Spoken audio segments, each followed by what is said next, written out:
Bite. Yeah, I got a bite. Nice. Oh, nice smallie. Good one? Yeah. Oh,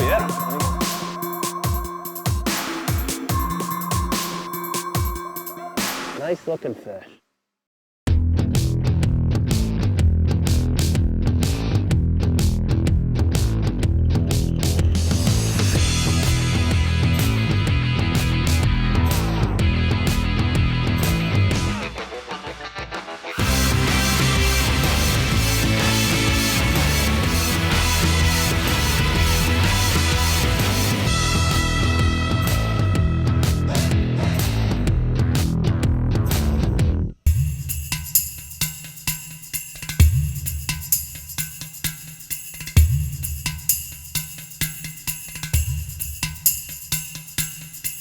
Like the last couple of years, I've heard the Dakotas, both North and South Dakota, have just some exceptional fishing. All right. Fish, brother. All right. Let's do her, man. Let's go. I'm excited. Sounds good. Hey, we are heading to South Dakota with my good buddy Nate. On our way to go fish the Glacial Lakes, Roy Lakes in particular. We're gonna go see if we can catch some big multi-species fish in the Dakotas.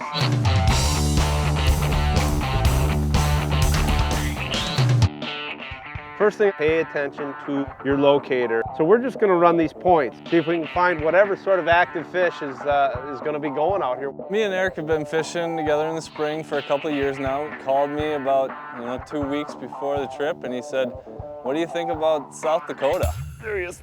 Yeah, nice, Nate. Fish on. Nice job, buddy. Man, that thing walloped it right out of the trees. Nice job, nice Cool. start. Nice work, buddy. Grab him. Way to get us on the board. 5 minutes into it. All right. Nice little largie.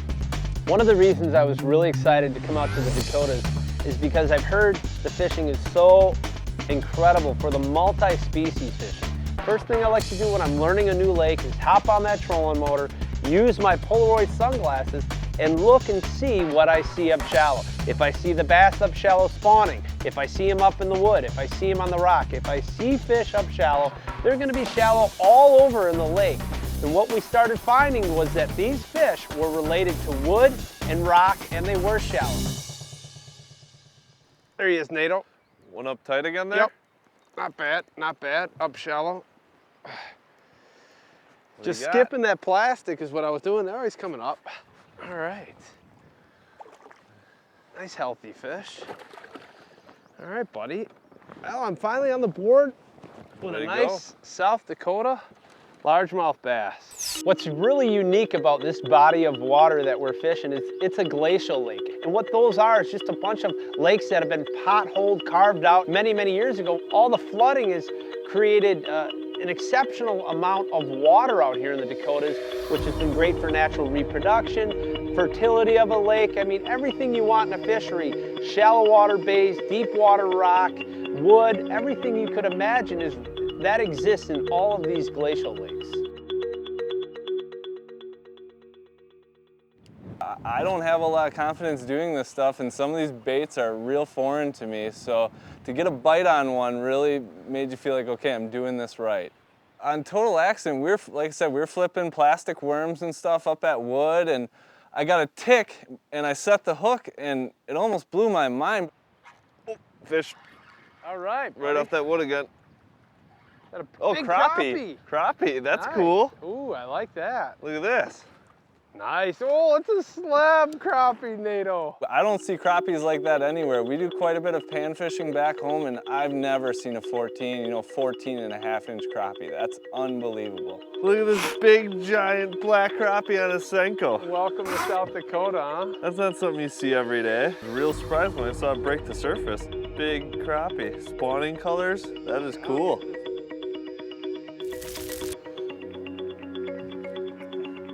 Got him. Got him? Yep, got him. Nice one? Yeah, it feels like a real nice one. If it's a crappie, it's a big crappie. Oh yeah, another nice crappie. Big crappie. I'll get the net, Nate. All right. We're gonna net this one. Oh, that's a nice big crappie. Right up in that wood. I love when you say get the net for a crappie. Oh yeah, look at this thing, buddy. Oh yeah, on that little gulp minnow. Look at that. That is a tank. We've got 25, 30 mile an hour winds. So we had to tuck up into one of these bays So obviously when you find wood, usually you're gonna find bass. And Nate found the crappies, beautiful big crappies.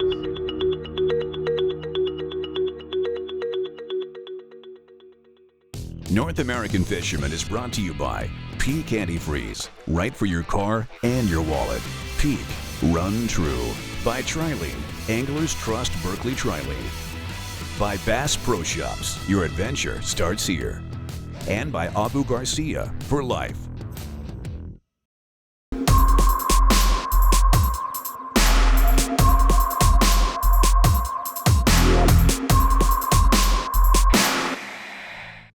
All this area, I'd like to, fish it with jerk baits and jigs and...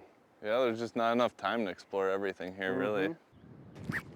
Yes, Nate, I love it.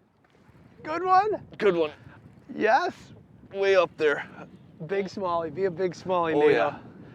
I like it. Oh. And then now he's going down on his knees. Oh, that one hit Great. so far out. Well, Nate's this is his first year really fishing a lot for bass, and Yeah, he's this doing is awesome. new, man, but I like it. Swim baits, plastics, but normally you fish for brown trout and walleyes Yeah, a lot. more of a trout and salmon kind of guy, but this is a lot of fun. You're doing awesome. Let me grab this guy for you. Here you go, Wow. buddy. On the old swim jig with a chigger craw. And we're just fishing the first main lake point right out here down from the lodge, right on Roy Lake. Here you go, man. I'm gonna let you let that guy All go. right. Nice job, buddy. Beautiful fish. All the fish out here are so healthy looking. It's cool. I catch some smallies back home, but I don't do a lot of targeting them.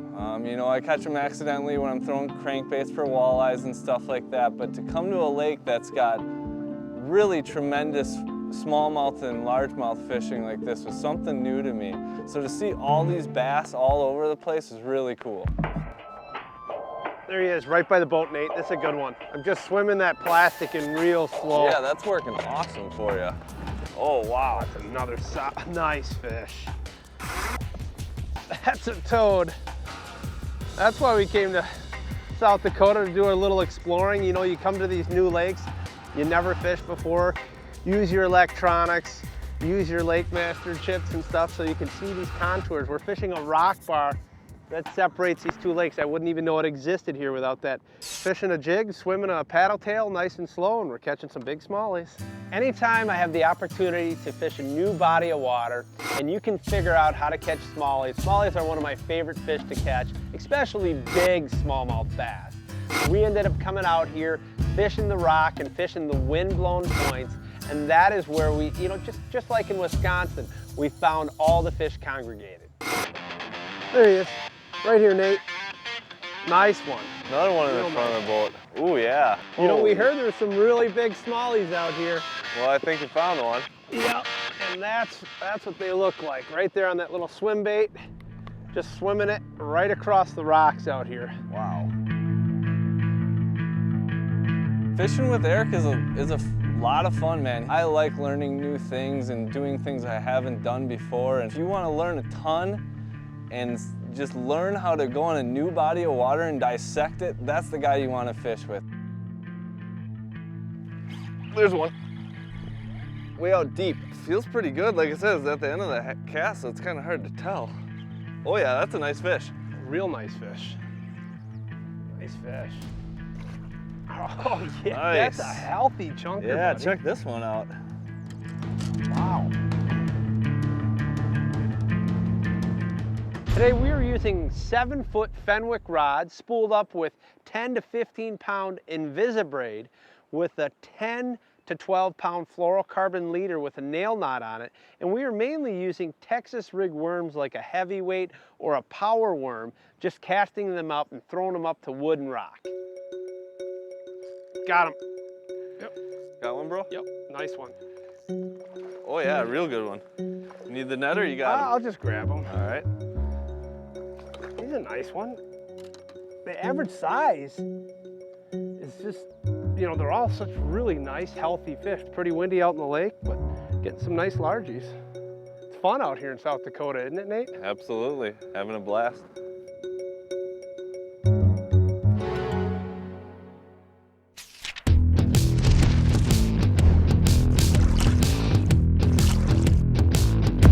The prairies of eastern South Dakota usually don't conjure up thoughts of great fishing. Pheasant hunting? Yes. But big bass?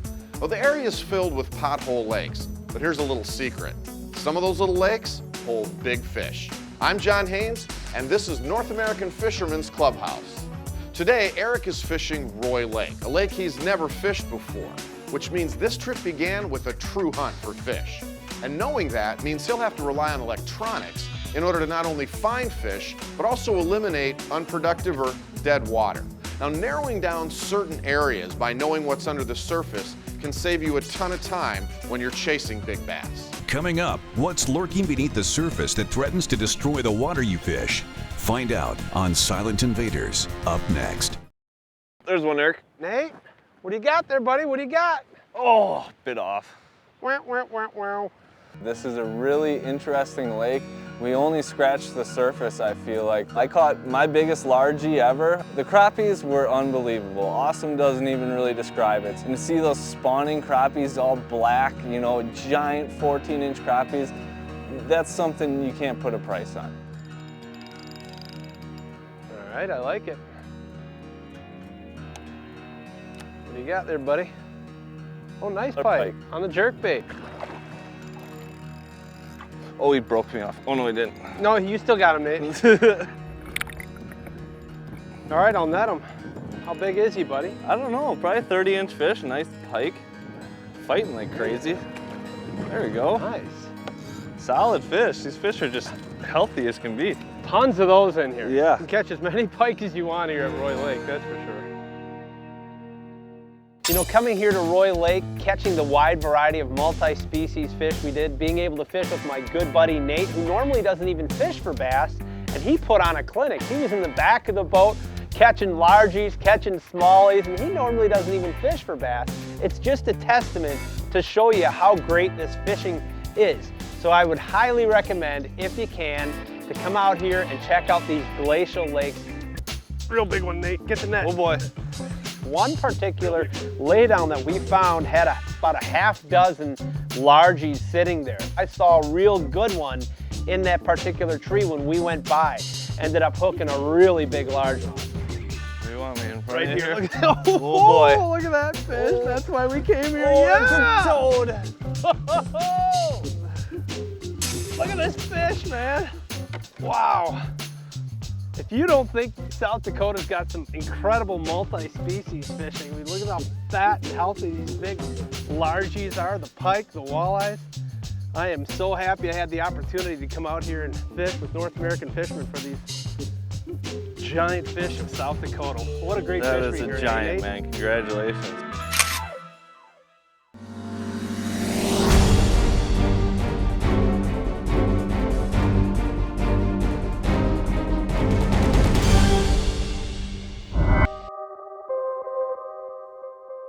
This strange-looking fish, with its big head and frog-like eyes, has invaded North America's Great Lakes. The round goby hitchhiked its way from Europe aboard the ballast waters of ocean-going ships.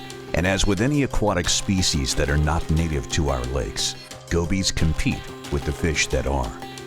One of the first things that they've done is they have eliminated essentially three species, groups of fish. Sculpins, log perch, and darters have not survived the invasion of the round goby.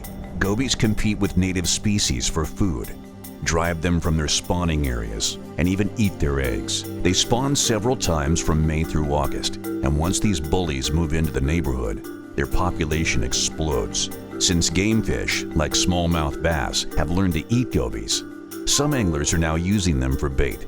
David Jude suspects it was an angler who inadvertently planted the new species to Michigan's Flint River and changed the future of the ecosystem here forever. These fish weren't here, and now we've got 60–70% of the population is around gobies. Gobies are popular bait now, and using gobies for bait, I don't have an issue with it as long as you're not moving them. Moving fish not only can introduce new species, but you can spread diseases, and this is something we've seen frequently across the Great Lakes, across North America, and across the world. The irony is, although smallmouth bass eat gobies, gobies in turn raid the bass nests and consume their eggs. Because they are such voracious egg eaters, some professional anglers believe that fishermen should not lure the smallmouth bass off its nest during the spawning season. Watch here, we've got a goby coming in from the right. Okay. Okay, and as soon as the male chases him, a goby will come in again from the other side, but the male makes it back in time to chase it away. Those gobies would start to swarm into the nest, and within 15 minutes they could consume every offspring. The population of the bottom feeders is so dense in some areas that fishing for some species, like walleye, can be a real challenge. As soon as that bait gets to the bottom, boy, it's just boom, boom, boom, boom, boom, boom, boom. I mean, just instantaneously when that bait gets to the bottom, they're there. Although round gobies are providing meals for some predator game fish, their presence may be doing more harm than good. And as scientists continue to study the impact of the round goby, it's not so much what they do know that concerns them, it's what they don't know. And the role that anglers play in this continuing saga is all part of the never-ending battle with the silent invaders. North American Fisherman is brought to you by Ranger Boats, still building legends one at a time. Quebec, providing emotion since 1534. Berkeley Gulf, alive, looks alive, feels alive, tastes alive. And by the North American Fishing Club. Still ahead, the battle that keeps you in knots. And this year, it's personal. Fan favorite Knot Wars continues when North American Fisherman returns.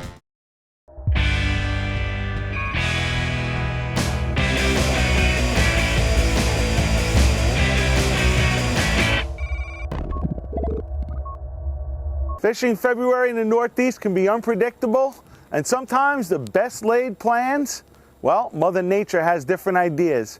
We're offshore in New York and New Jersey waters today chasing bluefin tuna, bottom fish for sea bass, blackfish, cod, ling. It could be great. Why not come down and catch some of these? Captain Justin Moore with Fish Orlando's Trophy Bass Guide Service here in Central Florida. Right now, the majority of fish are in pre-spawn stage, and one way to catch big fish this time of year is by using a live bait known as a shiner. We're also producing good numbers on plastics, crankbaits, and hard jerk baits.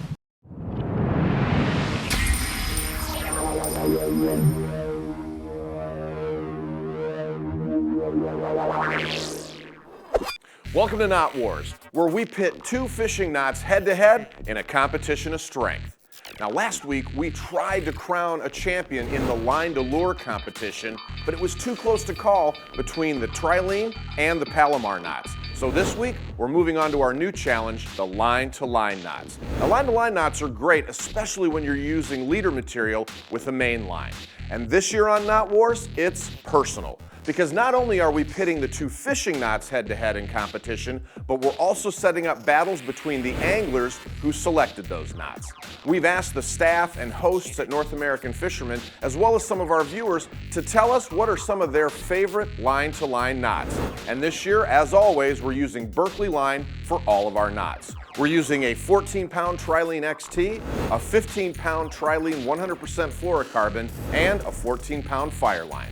Let's get started.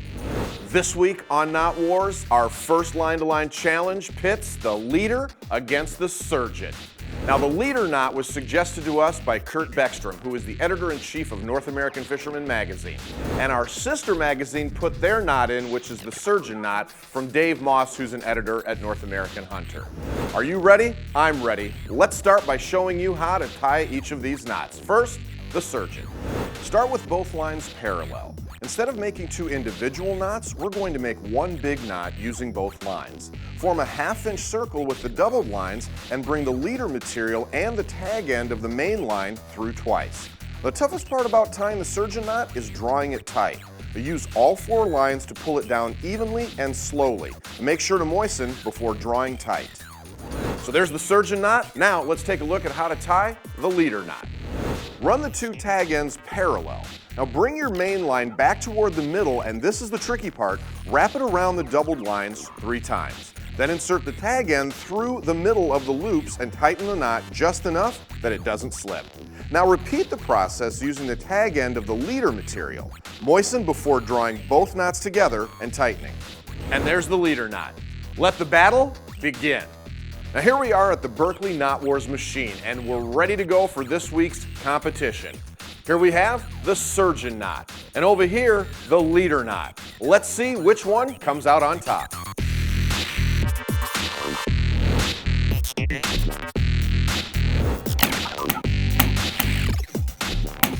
Oh, there you have it. The leader knot is this week's winner.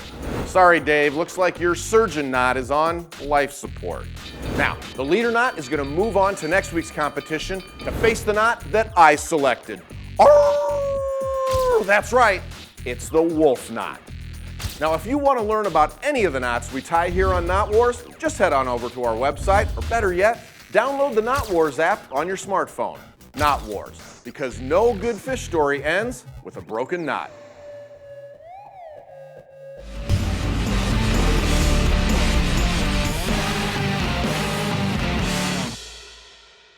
The following products have been field tested and approved by members of the North American Fishing Club.